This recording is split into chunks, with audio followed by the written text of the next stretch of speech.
जय माता दी दोस्तों। नवरात्रि का महापर्व बहुत ही शुभ और मंगलकारी माना जाता है। नवरात्रि के पूरे 9 दिन गंगा जल की हर एक बूंद की तरह पावन और पवित्र होते हैं। ये शुभ समय भक्तों के जीवन की खुशियों की सौगात लेकर आता है। भक्तों, आपको बता दें 2024 में इस साल मां दुर्गा पालकी पर सवार होकर आएगी। हालांकि इस वजह से महामारी और देश समाज में कई अप्राकृतिक घटनाओं का कारण माना गया है। देश और समाज में हिंसा होने की संभावना जताई जा रही है, क्योंकि इस बार माता रानी का पालकी में सवार होकर आना बहुत अशुभ माना गया है। लेकिन जो माता रानी के भक्त सच्ची श्रद्धा और प्रेम से मां की पूजा करते हैं, आराधना करते हैं, उनके जीवन में कोई समस्या नहीं होगी। दोस्तों, मां भक्तों की भावना को देखती है कि उनके भक्त माँ से कितना प्रेम करते हैं। इसलिए माँ का ये वीडियो पूरा देखें। आधा अधूरा छोड़कर जाने की गलती कभी मत करना, वरना माता रानी आपके घर आने से पहले ही रुष्ट हो जाएगी। लेकिन जो सच्चे भक्त होते हैं, उन्हें भक्ति का भरपूर लाभ मिलता है। दोस्तों, इस बार नवरात्रि पूरे 9 दिनों तक मनाई जाएगी। माँ शेरावाली की विशेष रूप से पूजा आराधना की जाएगी। शारदीय नवरात्रि का महापर्व इस बार 3 अक्टूबर 2024 गुरुवार से शुरू होकर इसका समापन 11 अक्टूबर बुधवार नवमी के दिन होगा और 12 अक्टूबर 2024 को विजयादशमी मनाई जाएगी। इस बार शारदीय नवरात्रि पर माता दुर्गा की कृपा पाने के लिए कलश स्थापना का सही समय पर स्थापित करना परम आवश्यक है। इस बार नवरात्रि की घट स्थापना का शुभ मुहूर्त है 3 अक्टूबर 2024 को सुबह 6:15 से लेकर 7:22 तक आप कलश की स्थापना कर सकते हैं। ये सबसे अच्छा शुभ मुहूर्त है और आपको 1 घंटे 6 मिनट का समय मिलेगा। और दोस्तों, आप किसी कारण सुबह घट स्थापना नहीं कर सकते हैं, तो आप अभिजीत मुहूर्त में घट स्थापना कर सकते हैं। तो अभिजीत मुहूर्त का समय आपको दिन में 11:46 से लेकर 12:33 तक है। यानी आपको कुल 47 मिनट तक का समय मिलेगा, जिससे आप घट स्थापना कर सकते हैं। दोस्तों, सही समय और मुहूर्त में की गई पूजा आराधना बहुत ही शुभ मानी जाती है, क्योंकि इससे समस्त देवी देवताओं की कृपा प्राप्त होती है और पूजा पाठ का फल कई लाख गुना ज़्यादा मिलता है। ऐसे में जो व्यक्ति नवरात्रि आने से पहले घर से ये चीज़ें बाहर कर देता है, तो उसके घर में माँ वैष्णो का आगमन होता है, माता लक्ष्मी का वास होगा और माँ शेरावाली आपकी झोली खुशियों से भर देगी। इसलिए दोस्तों, इस नवरात्रि में आज हम कुछ ऐसी गलतियों के बारे में जानेंगे जो अगर आपके घर में भी होती है, तो माता लक्ष्मी आपके घर में कभी भी प्रवेश नहीं करेगी। फिर चाहे आप कितनी भी पूजा पाठ क्यों ना कर लो, माता लक्ष्मी ऐसे घर में कभी भी नहीं आती है। ऐसे घर से देवी देवता भी हमेशा नाराज रहते हैं। अतः भक्तों, फिर से आपको बता दें कि इस वीडियो को अंत तक जरूर देखें और सच्ची श्रद्धा से कमेंट बॉक्स में जय माता दी और जय माँ लक्ष्मी जरूर लिखें। और हाँ, यदि आप अपने जीवन में कुछ नया सीखना चाहते हैं, तो हमारे चैनल को सब्सक्राइब कर सकते हैं। दोस्तों, सबसे पहले नवरात्रि के पहले दिन ही मंदिर की अच्छी तरह से साफ सफाई कर लें। मंदिर के अंदर अगर पुरानी मकड़ी के जाले हैं, टूटी फूटी खंडित मूर्तियां हैं, उन्हें बाहर कर दे और कहीं बरगद या पीपल के वृक्ष में जाकर रखाए, नहीं तो जल में प्रवाहित कर दे। उसके साथ ही खाली माचिस की डिब्बी रखी हुई है, तो उसे भी बाहर फेंक दे। दोस्तों, दुर्गा की तस्वीर अगर कांच की फ्रेम की है और कहीं से भी हल्की सी टूटी फूटी या चटकी है, तो उसे भी बहती नदी या जल में प्रवाहित कर दे, क्योंकि टूटी फूटी मूर्तियों की पूजा करने से आपकी श्रद्धा, भक्ति, व्रत आदि सब टूट जाता है, आपका व्रत खंडित हो जाता है। प्रिय भक्तों, नवरात्रि का पर्व बहुत ही पवित्र होता है। नवरात्रि के 9 दिनों में घर को साफ सुथरा और पवित्र रखना अति आवश्यक है। इसलिए नवरात्रि के 9 दिनों में ब्रह्मचर्य का पालन किया जाता है और तामसिक भोजन ग्रहण नहीं किया जाता है। नवरात्रि के 9 दिनों में माता रानी के भक्तों को प्याज, लहसुन, मांस, मदिरा और अंडे के सेवन से दूर रहना चाहिए। अधिकतर भक्त पूजा पाठ और नियम का पालन तो करते हैं, लेकिन वे एक गलती कर बैठते हैं। वह नवरात्रि के 9 दिनों में अपने घर में ऐसी चीज़ों को रख लेते हैं जो कि नहीं रखनी चाहिए। भागवत पुराण के अनुसार नवरात्रि के 9 दिनों तक माता रानी अपने भक्तों के घर में वास करती है। अगर आप भी चाहते हैं कि माता रानी आपके घर में वास करे, तो अपने घर के वातावरण को पवित्र रखें और नवरात्रि शुरू होने से पहले ही अपने घर से प्याज, लहसुन, अंडा और मदिरा को बाहर निकाल कर फेंक दें। अपने घर को साफ रखें। दोस्तों, इन वस्तुओं को अपने घर से बाहर निकालने के बाद अपने घर में गंगा जल का छिड़काव अवश्य करें। भागवत गीता में भगवान कृष्ण कहते हैं, बिना गंगा जल छिड़काव के कोई भी कार्य सफल नहीं होता है। गंगा जल का छिड़काव स्वयं भगवान गीता में श्री कृष्ण ने बताया था। दोस्तों, अगर आपके घर में गंगा जल ना हो तो मार्केट से गौमूत्र ला सकते हैं और गौमूत्र लाकर गौमूत्र का अपने घर में छिड़काव करें। बस थोड़ा सा गौमूत्र पानी में डाल ले, इससे आपके घर का वातावरण पवित्र हो जाएगा। घर में मौजूद सभी प्रकार की नकारात्मक ऊर्जा भी नष्ट हो जाएगी और जिस घर में वातावरण में पवित्र होता है और घर में नकारात्मक ऊर्जा नहीं आती है, ऐसे घर में माता रानी का वास सदैव होता है। नवरात्रि के पहले आप अपने पूरे घर के अच्छी तरह से साफ सफाई कर ले। घर में जो भी फालतू सामान है, फटे पुराने कपड़े, वस्त्रों बाहर निकाल के फेंक दे। घर में बेकार पड़ा सामान नकारात्मक ऊर्जा लेकर आता है, इसलिए गंदगी बिल्कुल भी ना करें। और दोस्तों, नवरात्रि में माँ दुर्गा के आगमन के लिए घर का मुख्य दरवाज़ा जरूर सजाना चाहिए। इससे माता रानी आकर्षित होती है और घर के द्वार में प्रवेश करती है। दोस्तों, माँ के आगमन के लिए द्वार को फूलों से सजाना चाहिए। और दोस्तों, कई लोग तो ऐसे हैं जो माता रानी की चौकी कागज बिछाकर बनाते हैं, जो कि बिल्कुल गलत माना जाता है। माता की चौकी के लिए आप लाल कपड़ा बिछाए, काला कपड़ा और सफ़ेद कपड़ा भूलकर भी ना बिछाए। ध्यान रखिए, कपड़ा फटा हुआ भी नहीं होना चाहिए। अगर आपके घर में देवी देवताओं का कोई पुराना या फटा हुआ चित्र हो तो उसे भी बहती नदी में प्रभावित कर दे, क्योंकि ऐसी मूर्तियां और चित्र घर में दुर्भाग्य को लाती है। देवी देवताओं की खंडित मूर्ति की पूजा ना करें और ना ही उन्हें घर में रखें, क्योंकि उन्हें घर में रखना बुरा माना जाता है। और वहीं पर कुछ लोग अपने घर की छत पर या घर के मुख्य द्वार पर कबाड़ इकट्ठा कर देते हैं, ऐसा अशुभ माना जाता है। अगर आपने भी अपने घर में घर के मुख्य द्वार पर या फिर खासकर घर की उत्तर दिशा में कबाड़ इकट्ठा किया हुआ है तो नवरात्रि शुरू होने से पहले वो सारा कबाड़ घर से बाहर निकाल कर फेंक दे। यदि आपके घर में कोई बंद घड़ी पड़ी है तो नवरात्रि शुरू होने से पहले ही उसे हटा दे या फिर उसकी मरम्मत करवा लीजिए, क्योंकि घड़ी को प्रगति का प्रतीक माना जाता है।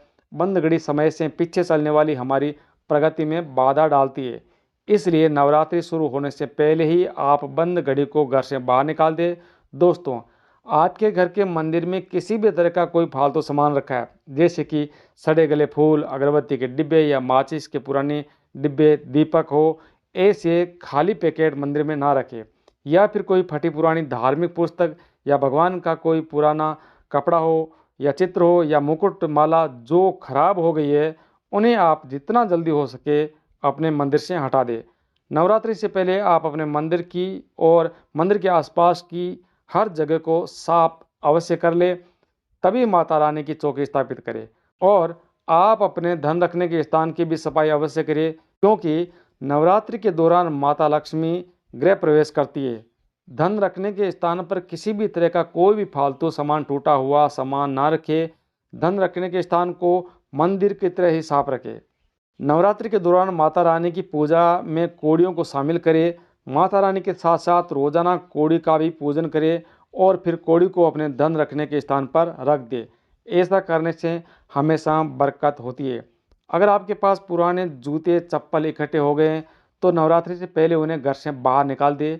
पुराने जूते चप्पल अशुद्धता के कारण ही घर में नकारात्मक ऊर्जा आती है, घर में अशांति और कलह का माहौल रहता है, तो उन्हें नवरात्रि आने से पहले ही घर से बाहर निकालना ना भूलें।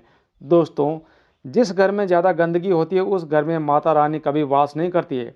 इसके साथ ही टूटे फूटे बर्तन अगर घर में पड़े हैं या टूटा आईना भी अगर घर में हो तो उसे भी निकाल दीजिए। घर में टूटे फूटे पत्थर भी नहीं रखना चाहिए, इससे माता लक्ष्मी नाराज़ होती है। दोस्तों, अब हम जानते हैं नवरात्रों के दौरान क्या खाना चाहिए और क्या नहीं खाना चाहिए, क्या पीना चाहिए और क्या नहीं पीना चाहिए, और कौन सा फल खाने से व्रत संपूर्ण होता है और कौन सा फल खाने से व्रत असफल हो जाता है, यानी टूट जाता है। हमारे शास्त्रों में बताया जाता है कि भगवान के भोग में सेव जरूर अर्पित करना चाहिए। अगर आपका व्रत है तो आपको केला, पपीता, तरबूज और मीठे अंगूर जरूर सेवन करना चाहिए। इन फलों से व्रतधारी को ऊर्जा एवं शक्ति मिलती है और व्रत संपूर्ण हो जाता है। शास्त्रों में बताया जाता है कि नवरात्रि के दिनों में सीताफल जरूर खाना चाहिए। सीताफल खाने से 10 ऐसी घातक बीमारियां जो है वो खत्म हो जाती है। माना जाता है कि नवरात्रि के दिनों में सीताफल का घर में प्रवेश होना बहुत ही शुभ माना जाता है। सीताफल खाने से नवरात्रि का व्रत सफल हो जाता है, क्योंकि उसमें माता सीता का आशीर्वाद मिला हुआ होता है। नवरात्रि के दौरान सीताफल जो खाता है उसे दुखों का सामना नहीं करना पड़ता है, इसलिए सीताफल आपको जरूर खाना चाहिए। भक्तों, नवरात्रि के 9 दिन शक्ति माँ दुर्गा को समर्पित होते हैं। नवरात्रि के 9 दिन में माता रानी के 9 अलग अलग स्वरूपों की पूजा की जाती है। नवरात्रि के 9 दिनों में माता रानी को अलग अलग स्वरूपों के हिसाब से अलग अलग भोग अर्पित किए जाते हैं। लेकिन क्या आप जानते हैं, कुछ ऐसी वस्तुएं हैं जिन्हें नवरात्रि के दौरान भूलकर भी इस्तेमाल नहीं करना चाहिए और माता रानी को अर्पित भी नहीं करना चाहिए। अगर इन वस्तुओं को गलती से भी आप माता रानी को अर्पित कर देते हैं तो आपको व्रत या पूजन का पूर्ण लाभ कभी नहीं मिलेगा। इसलिए माता रानी की पूर्ण कृपा पाने के लिए आपको ये जानना अति आवश्यक है कि वह कौन सी ऐसी वस्तु है जो माता रानी के पूजन में भूलकर भी इस्तेमाल नहीं करना चाहिए। तो चलिए जानते हैं। नंबर 1, नवरात्रि के दौरान शादीशुदा महिलाओं को सफ़ेद कपड़े पहनकर पूजा पाठ नहीं करना चाहिए और काले कपड़े भी कभी नहीं पहनना चाहिए। इससे पूजा व्रत आदि खंडित हो जाते हैं। माता की चौकी लगाए तो उसके नीचे कागज नहीं लगाना चाहिए। माता की चौकी हमेशा लाल कपड़ा बिछाकर ही लगानी चाहिए। हमेशा याद रखें, नवरात्रों के इन 9 दिनों तक व्रतधारी को अपना आसन चौकी के पास या सामने ही लगाना चाहिए और मंदिर को नवरात्रों के दौरान अकेला नहीं छोड़ा जाता है। ऐसा करना अशुभ माना जाता है। इससे दुर्गा माता नाराज हो जाती है और हमेशा के लिए चली जाती है। नंबर 2, नारियल को सुख, समृद्धि, धन, श्रद्धा और सम्मान का सूचक माना जाता है। नारियल को श्रीफल भी कहा जाता है। नारियल को सुख समृद्धि में वृद्धि करने वाला माना जाता है और नारियल का हर मांगलिक कार्य में विशेष महत्व होता है। जैसे कि आप सभी जानते हैं कि माता रानी के कई मंदिरों में नारियल की बलि भी दी जाती है और माता रानी के पूजन में नारियल का इस्तेमाल हम सभी करते हैं। खासकर घर में कलश की स्थापना नारियल रखकर ही की जाती है। माता रानी के पूजन में हम नारियल इस्तेमाल करते हैं, लेकिन कभी कभी हम माता रानी के पूजन में नारियल इस्तेमाल करने में कुछ गलतियां कर बैठते हैं। दोस्तों, नारियल वैसे 2 प्रकार के होते हैं, एक हरा नारियल और दूसरा सूखा नारियल जो पानी वाला होता है। जिस नारियल के अंदर पानी होता है, माता रानी के पूजन में सदैव पानी वाला और जटा वाला नारियल ही इस्तेमाल करना चाहिए और नारियल पूर्ण होना चाहिए। नारियल चटका हुआ या टूटा फूटा नहीं होना चाहिए, क्योंकि साबुत नारियल ही पूर्ण और पवित्रता का प्रतीक होता है। साबुत नारियल ही सुख समृद्धि का प्रतीक होता है। साबुत नारियल को ही श्रीफल यानी कि माँ लक्ष्मी का फल कहा जाता है। नवरात्रि में माता रानी के कलश की स्थापना करते समय पानी वाले नारियल को ही कलश पर स्थापित करना चाहिए। साथ ही ये भी ध्यान रखना चाहिए कि नारियल को कलश के ऊपर हमेशा लेटा कर ही रखना चाहिए। स्थापना करते समय कभी भी नारियल को खड़ा करके नहीं रखा जाता है। नारियल को सदैव लेटाकर ही कलश के ऊपर रखा जाता है। साथ ही नारियल को स्थापित करने से पहले आप नारियल को लाल कपड़े में लपेटकर उस पर लाल चुनरी ओढ़ाकर ही कलश पर स्थापित करें। शास्त्रों के अनुसार कलश के ऊपर जब सही तरीके से नारियल रखा जाता है और सही प्रकार का नारियल रखा जाता है, तभी पूजन का पूर्ण लाभ प्राप्त होता है। दोस्तों, खास तौर पर ध्यान रखें कि महिलाएं माता रानी को नारियल तो अर्पित कर सकती है, लेकिन कभी भी माता रानी के सामने नारियल को भूलकर भी नहीं बधारना चाहिए, क्योंकि नारियल बीज रूप होता है और स्त्रियां बीज रूप से ही शिशु को जन्म देती है। इसलिए कभी भी महिलाओं को माता रानी के सामने नारियल नहीं बधारना चाहिए। नवरात्रि में माता रानी का व्रत और पूजन किया जाता है, लेकिन नवरात्रि के दौरान सबसे ज़्यादा महत्व होता है कन्या पूजन का। दोस्तों, माना जाता है कि नवरात्रि पूजन से माता रानी इतनी ज़्यादा प्रसन्न नहीं होती है जितनी ज़्यादा कन्या पूजन से होती है। नवरात्रि में छोटी छोटी कन्याओं को माता रानी का स्वरूप माना जाता है। कन्याओं को अच्छे अच्छे भोग लगाए जाते हैं, उन्हें प्रसन्न किया जाता है और बदले में आशीर्वाद मांगा जाता है। कन्याओं को प्रसन्न करने के लिए उन्हें गिफ्ट उपहार वगैरह दिए जाते हैं। माना जाता है कि अगर कन्याओं को कोई भी भेंट दी जाए और उन्हें कन्या खुशी खुशी स्वीकार कर लेती है, तो इसका मतलब है माता रानी अर्थात माता वैष्णो ने ही स्वीकार कर लिए।